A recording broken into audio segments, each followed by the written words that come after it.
Hey guys, sorry for not posting reviews in a while, but I got 2 reviews I'm gonna make for you today. The Last Exorcism and Machete, I both saw these last week.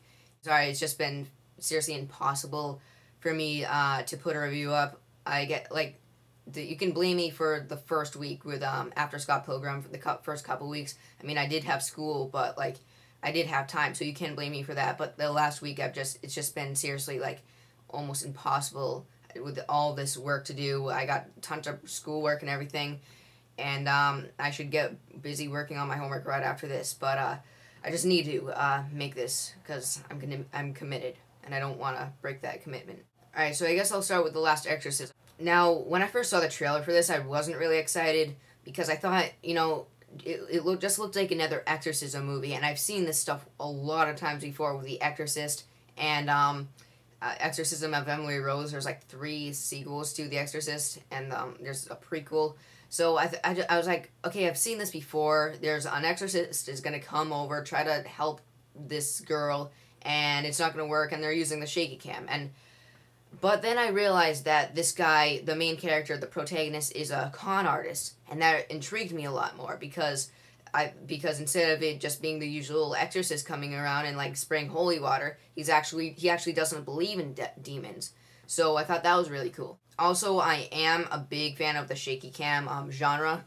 A lot of people aren't. I think it's a really underrated genre. A lot of people shit on Blair Witch Project and shit on Quarantine. But I loved those movies. I haven't seen really a movie that used the shaky cam genre that I didn't like besides Diary of the Dead. And this movie was one of the better shaky cam movies. I loved this movie. Now, I basically just gave you the synopsis of this movie. You know, it's about this con artist. He's a preacher, and he basically, what he's doing now is he's going to these people that claim that there's a demon in their child, and he's going to get money and act like he performed an exorcism on and kind of document it as well. So there's a bunch of mail that comes to him, and he picks the first one, I think the first mail that comes to him, the first letter, and he picks that person out. So him and his crew, the cameraman and his fellow lady, go to this house, farmhouse in the middle of pretty much nowhere, and where this girl who their family claims that she has a demon in her is the one that is going to get the exorcism performed on her. Now, the main guy that played Cotton, his name is, the protagonist, he did really good. I really liked him. He was funny sometimes. He had a great screen presence, as well as the daughter that has the demon in her. She doesn't do quite as well as Jennifer Carpenter. Jennifer Carpenter's a fucking awesome actress. But she did do very, very good, and I was really pleased with her performance. The other 2 performances from the family, the crazy psycho brother and the dad, they do good as well. What I really liked in this movie is that it refrained from jump scares, and I kind of like jump scares, but it's just lately in these movies, they have just been making jump scares to be total shit. I just hate cheap scares. I hate when, say, you take this bowl, and then a guy goes, and it makes like loud noise, and you're like, ugh. I don't want my heart to be like that over something stupid. I don't want to hear a really loud noise just because of that. I want my heart to race and keep racing, because it's actually something scary. Because when it's cheap, it's just annoying. Some violence in here that is very well done and effective, and I definitely think that this movie is rated R.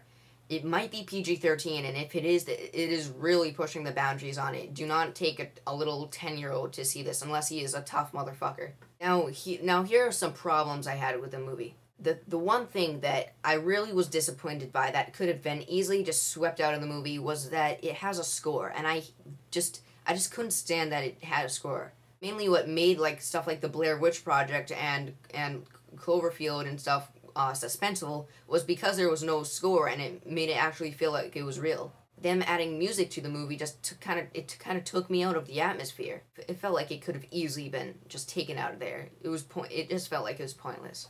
Now, a bunch of people are ripping on this film's ending, and seeing it, I didn't hate it as much as a lot of people have, but I was not a big fan of it. I thought the ending started out pretty good. I thought it had something good going toward it, but it was very brief, and then the ending was so sudden. And when it ended, I'm like, that's it? What? And I'm not going to give anything away, but it starts to evolve an idea, and which kind of plants in the person's head. And I like when it leaves something off to where you're like, well, what do you think happened? But this just felt like it stopped the movie because it was afraid of failing, and I don't think it just didn't feel like it was risky at all. And then it was kind of cliched, like it was kind of almost like every ending I've seen in this shaky cam genre, but it wasn't even as good. But overall, really good, really suspenseful. I definitely advise you to check it out. I'm gonna give it an 8.5 out of 10.